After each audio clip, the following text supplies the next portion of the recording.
Major 2, I have,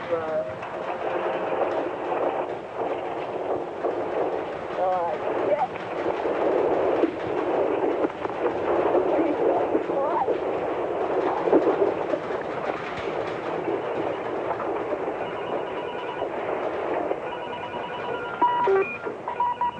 Right? This is that big one, man.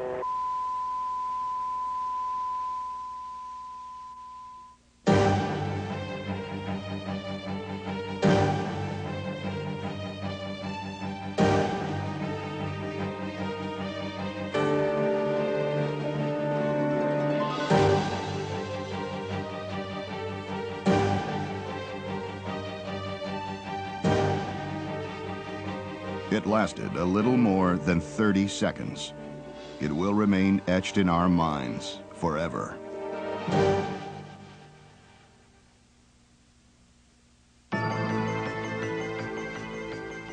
On January 17, 1994, at 4:31 a.m., Southern California was rudely awakened by a violent and thunderous temblor, measuring 6.7 on the Richter scale. The quake centered in the San Fernando Valley community of Northridge, severed gas lines, toppled homes and apartments, destroyed shops and businesses, and collapsed several major freeways throughout the Southern California region. The entire nation watched transfixed as early morning brought the first glimpse of the tragic aftermath of destruction and human suffering.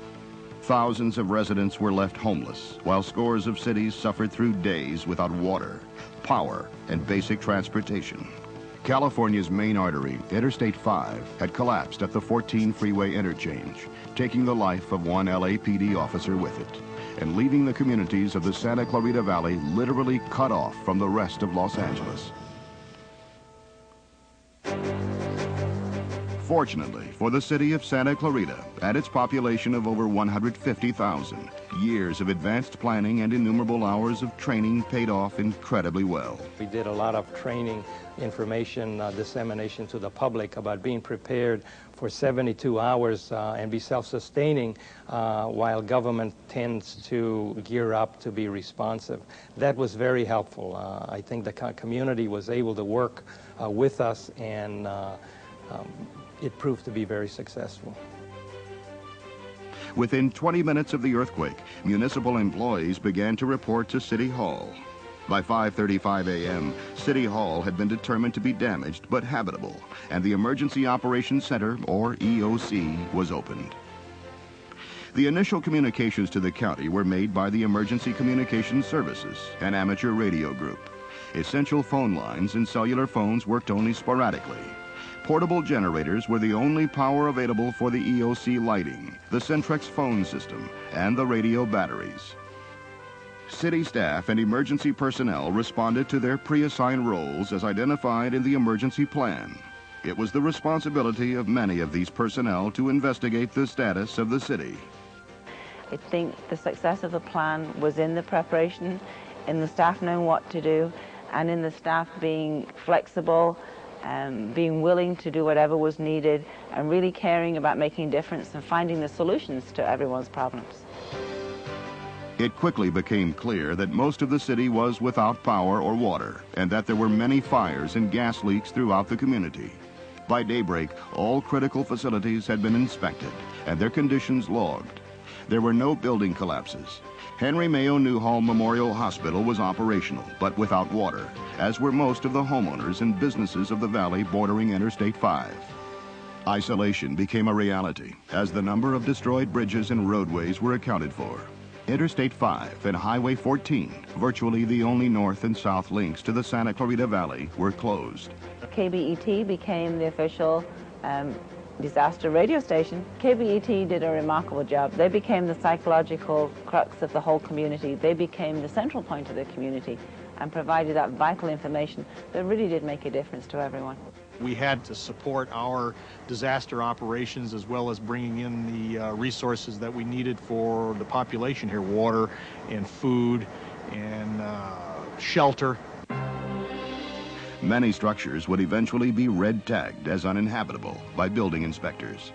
As January 17th progressed, hundreds of residents, frightened to enter their homes and cut off from travel, would begin to pour into public parks. Additionally, hundreds of elderly residents living in group facilities had to be transported to safe housing, along with their medicines, oxygen tanks, and special needs. So began the city's immediate activation of the Care and Shelter Annex of the disaster plan. By nightfall on January 17th, over 1,000 people were in the care of the American Red Cross and the city of Santa Clarita. The first delivery of bottled water from the outside would arrive the following day, January 18th. Before the emergency was over, approximately 1.7 million gallons would be distributed by the city. There were two principal aspects of that. From the distribution site at College of the Canyons, we would put it on flatbed trucks and go out to the various sites where it would be put in people's cars and unload it off of these large trucks with our hand crews, the inmate crews. Then the California Conservation Corps would then take the individual bottles or boxes and put them in the trunks of the cars of the people who drove by. It was a very efficient operation. As major aftershocks to the 6.7 quake occurred, engineers and building inspectors re-examined the City Hall structure. A decision was made to move the EOC out of the City Hall building and into the adjacent parking lot. The move had to occur with no disruption of services or coordination of the emergency operations. The EOC and city operations continue to function out of tents and trailers in the parking lot until February 1st, 1994, when city staff moved to a temporary City Hall to resume municipal operations. Eventually, it would be determined that City Hall had suffered major damage to the steel moment frame, with the repair costs in excess of $4.5 million. One thing that we did learn following the Northridge earthquake was that earthquakes really are survivable. With lots of planning and preparedness, which are simple steps that can be taken ahead of time, it truly does make a difference. Another thing that makes a difference is the building codes. Our building codes in Southern California are a lot stronger than other places so that we can survive earthquakes. By midnight on January 17th, only 19 hours from the initial enormous quake, power had been restored to all but 1,400 homes in the community. The repowering of the system was coordinated in the Emergency Operations Center by Southern California Edison and Los Angeles County Fire and Sheriff's personnel. I think as a city, we are a lot better prepared to handle any kind of a disaster operation here, whether it be an earthquake or a fire or a flood or whatever it happens to be. Clearly, the years of planning and preparation for the disaster not only saved lives, but also vastly sped up the recovery process. The aftermath, we've removed 90,000 tons of debris from the streets. 97 or 99% of it has been recycled. I think the city's major accomplishment has been the fact that we found out how we could pull together and not pull apart.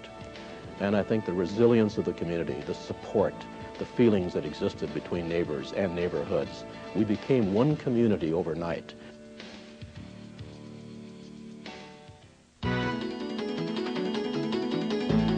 One year later, life in the Santa Clarita Valley is back to normal. Thousands of homes and buildings have been repaired, as well as most of the roads and highways. New construction is evident throughout the valley as the community continues to grow and prosper. Area business leaders are excited about the increasingly healthy economy and substantial growth in many sectors, including manufacturing and retail. And the city of Santa Clarita continues its progressive march into the new century, while providing its citizens with a wealth of city services, affordable housing, a stable business sector, and one of the nation's lowest crime rates. Santa Clarita, the city for the 21st century.